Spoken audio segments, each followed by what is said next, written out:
Hello everyone, I am Isha. Welcome to all in this video. Today we will discuss figure it out page number 102 class 8th quadrilateral. So in question number first, find the remaining angle in the following quadrilateral. यहाँ पर हमें चार quadrilateral दी गई हैं. इनमें one angle is given and we have to find all other angles. Okay, so first figure देखिए, PEAR is a quadrilateral और one angle is 40 degree, ये गिवन है. अब यहाँ देखो PE is parallel to RA and PR is parallel to EA. Means opposite sides क्या हैं, आपस में पैरेलल है. It means PEAR is a parallelogram.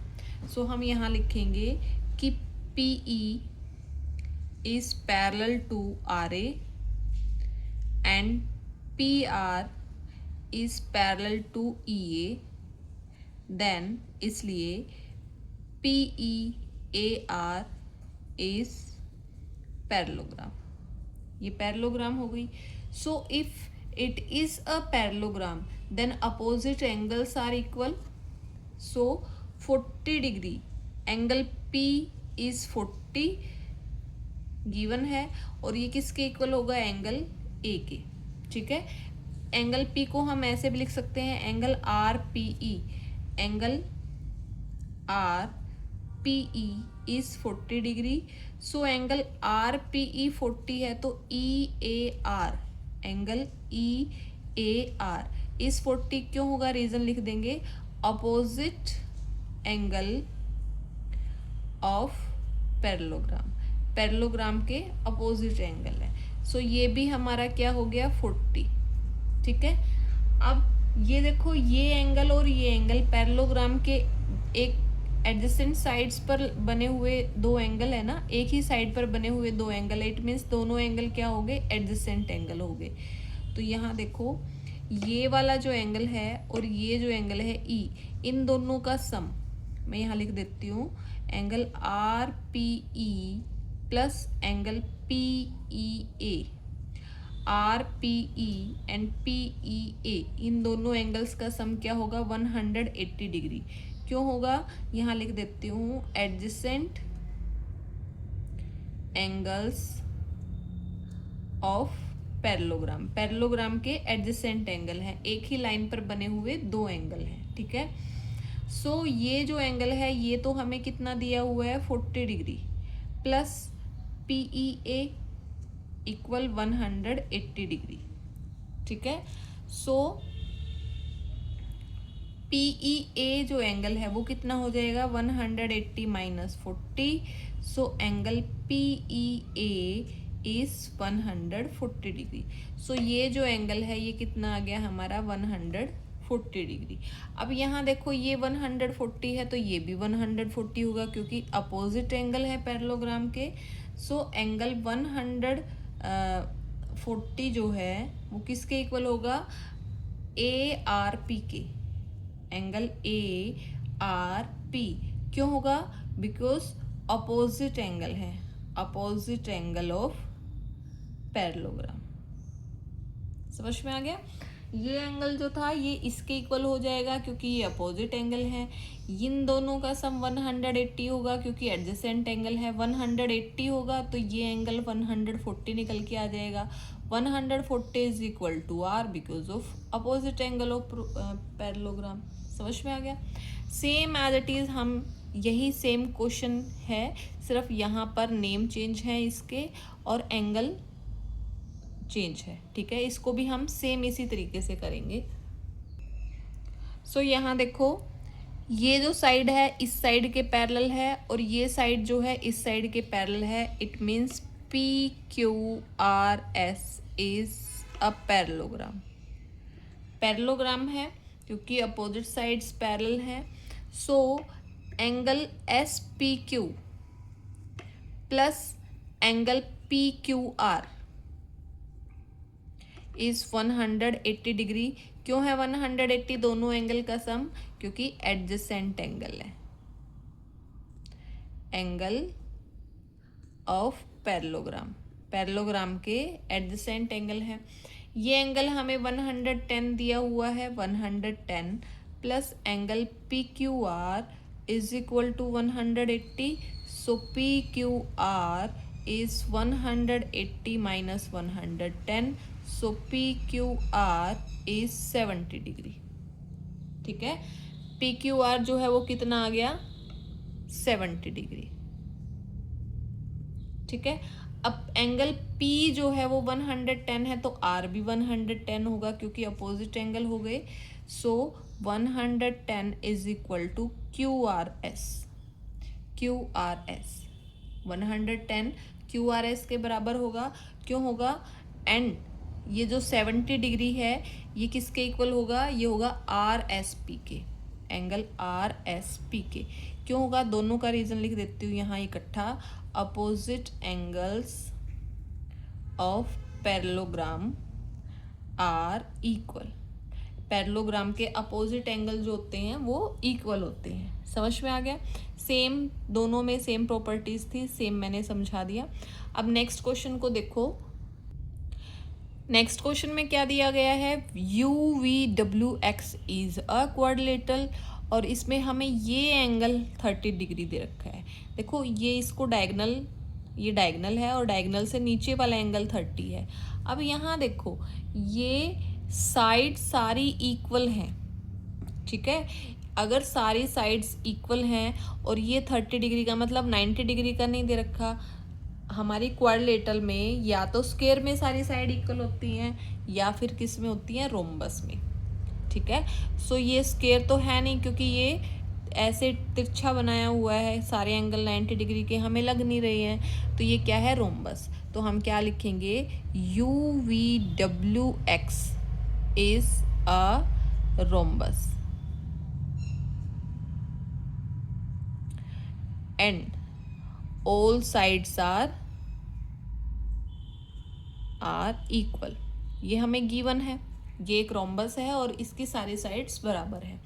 अब यहाँ देखो ये 30 डिग्री का है, मैं यहाँ एंगल के नेम दे देती हूँ. देखो ये 30 डिग्री है, ये एंगल 1 है, ये 2 है, ये 3 है, राइट. सो 30 डिग्री जो है वो 1 एंगल के इक्वल होगा. 30 डिग्री इक्वल 1. देखो angle 1 is equal to 30 degree. क्यों, क्योंकि जो डायगनल होता है ना रोम्बस का, वो बाइसेक्ट द एंगल, एंगल को 2 बराबर भागों में बांट देता है. तो हम यहाँ क्या लिखेंगे, diagonal of rhombus bisect the angle, angle को बाइसेक्ट कर देता है. सो ये जो है 1 30 डिग्री के इक्वल हो गया. अब यहाँ देखो in triangle X U V. अब यहाँ देखो ये जो साइड है इस साइड के इक्वल है, U V is equal to U X, U V is equal to U X given है. सो 30 डिग्री जो है वो एंगल 2 के इक्वल होगा, है ना. क्यों इक्वल होगा, opposite sides opposite angle of equal sides of triangle. Triangle के अपोजिट एंगल हैं, इक्वल साइड्स के अपोजिट एंगल ट्रायंगल में बराबर होते हैं. ठीक है, अगर ये दोनों साइड आपस में बराबर हैं तो इसका अपोजिट एंगल ये है और इस साइड का अपोजिट एंगल ये है, तो दोनों एंगल क्या होंगे, बराबर होंगे. अगर ये 30 है तो 2 भी क्या हो गया, 30 डिग्री. ठीक है, नाउ अब देखो angle 2 plus 30 degree plus u is equal to 180. ठीक है, क्यों, क्योंकि angle sum property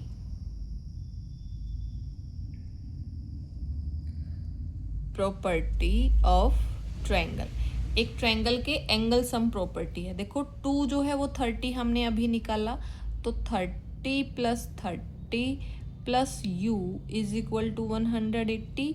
so U कितना हो जाएगा 180 माइनस, दोनों को ऐड करके इधर लेके जाएंगे 60, then U is equal to 120.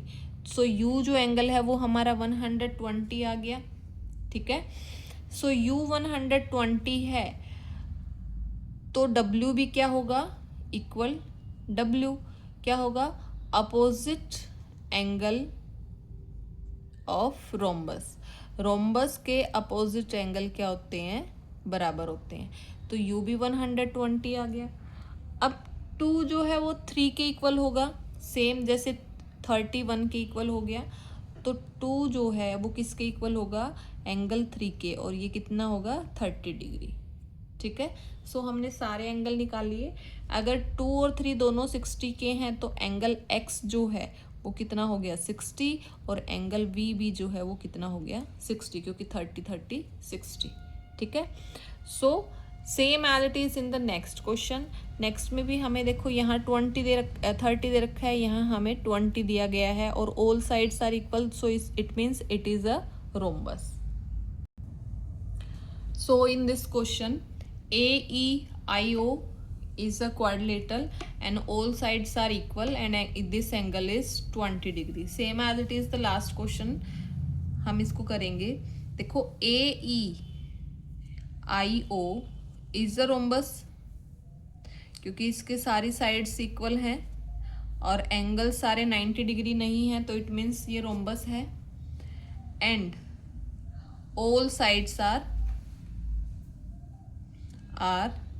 Equal, सारी साइड्स इक्वल हैं. अब देखो सेम इसको एंगल 1, ये 2 एंड ये 3. यहाँ पर एंगल 1 जो है वो किसके इक्वल होगा 20 डिग्री के. 1 जो है वो 20 डिग्री के इक्वल होगा. क्यों होगा, क्योंकि diagonal of rhombus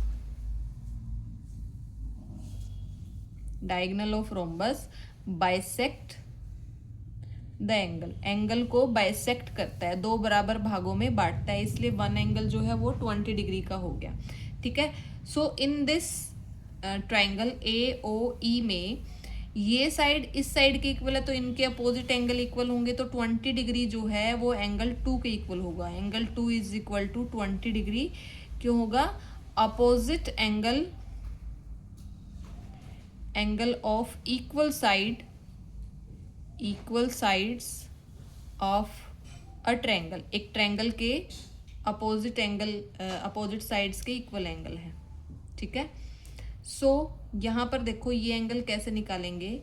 in triangle OAE में angle 2 + A + 20 is equal to 180 degree. Angle sum property of triangle, angle sum property of triangle. ठीक है, सो एंगल 2 जो है वो 20 डिग्री है, plus A + 20 degree is equal to 180 degree. So angle A कितना हो जाएगा 180 minus 40. So angle A is equal to 140 degree. So ये एंगल कितना आ गया 140 डिग्री. ठीक है, ठीक है, सो A जो है वो I के इक्वल होगा. Angle A is equal to I जो कि होगा 140 डिग्री. क्यों, अपोजिट एंगल ऑफ रोम्बस का अपोजिट एंगल है. ठीक है, अब यहाँ देखो 2 जो है वो 3 के इक्वल होगा. Angle 2 is equal to angle 3 और वो कितना होगा 20 डिग्री. क्यों, diagonal of rhombus bisect angle को बाइसेक्ट कर देते हैं. सो 2 और 3 से क्या बन गया, angle 2 + angle 3 is equal to angle O. तो O एंगल जो है वो कितना हो गया 40 डिग्री. और एंगल E जो है वो 1 + 20 और 1 कितना है 20 है, तो 40 डिग्री. ठीक है, तो इसी तरीके से हमने ये वाला सोल्व कर दिया. आई होप ये क्वेश्चन आपको समझ में आ गया होगा. So thank you very much.